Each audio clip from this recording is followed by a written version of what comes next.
नारद पुराण में लिखा है, एकादशी का व्रत करने वाले लोग यमराज के रास्ते से नहीं जाते, वो किसी न किसी प्रकार से भगवान नारायण के गरुड़ की पीठ के ऊपर प्रस्थान करते हैं। मैं आग्रह पूर्वक निवेदन करना चाहूंगा, आप क्या क्या तीज त्योहार व्रत करते हैं कीजिए, लेकिन आप एकादशी का व्रत जरूर कीजिए। मैं बहुत छोटी उम्र से 11 का व्रत करता हूं। मैंने 2010 में एक बार उद्यापन किया है, लेकिन मैं बड़ा बड़भागी हूं, बहुत भाग्यशाली हूं। लगभग मुझे 42-43 वर्ष हो गई हैं, 42-40 तो हो ही गई होंगी। 7 साल की उम्र से मेरी एकादशी चल रही है, तो ये आनंद की बात है नहीं क्या? एकादशी के दिन 40 वर्ष से जिसके पेट में अन्न न गया हो भूल से भी, तो भगवान की बहुत बड़ी कृपा ही है। 6-7 साल की उम्र से, आयु से 7 साल की उम्र से 11 से एकादशी। उद्यापन करने के बाद भी कभी रोटी नहीं खाई। मां भगवती एकादशी ने सब कुछ दिया है। गौ मां की सेवा दी है, भागवत की पीठ दी है, और ये कैसे कहना मिलूं, कैसे ये कहना कैसे भूलूं, इसने आपको भी तो हमें दिया है। आज आश्रम माध्यम बना है आपके एकादशी के उद्यापन के लिए। आप हमें बहुत आशीर्वाद देके जाएंगे, हमें पता है, जिससे हम ठीक से श्वासें लेते रहेंगे, जिससे हम ठीक से जीवन जीते रहेंगे।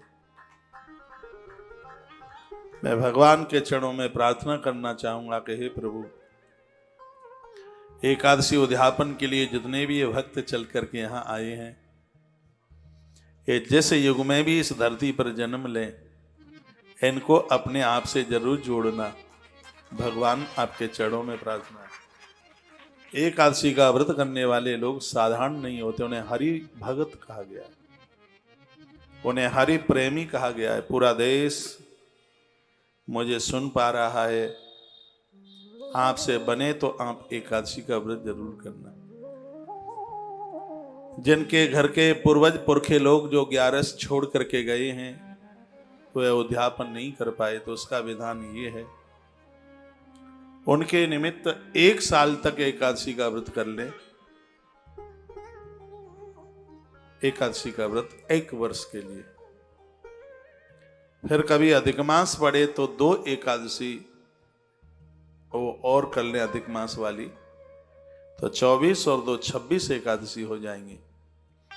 और जब 26 एकादशी हो जाएं, उसके तत्पश्चात अपने उन पूर्वजों के लिए आप उनके निमित्त उद्यापन करा दें। इस प्रकार की व्यवस्था हमारे ग्रंथों में कही गई है। बच्चों के विवाह पर उत्सव मनाए जाते हैं, उससे भी ज्यादा आनंद देने वाली कोई स्थिति है तो वह एकादशी के उद्यापन की है। संपूर्ण देवता वहां उतर के आते हैं जहां एकादशी उद्यापन का कार्य होता है। यह साधारण बात नहीं है, यह सब भगवत कृपा के ही द्वारा संभव है।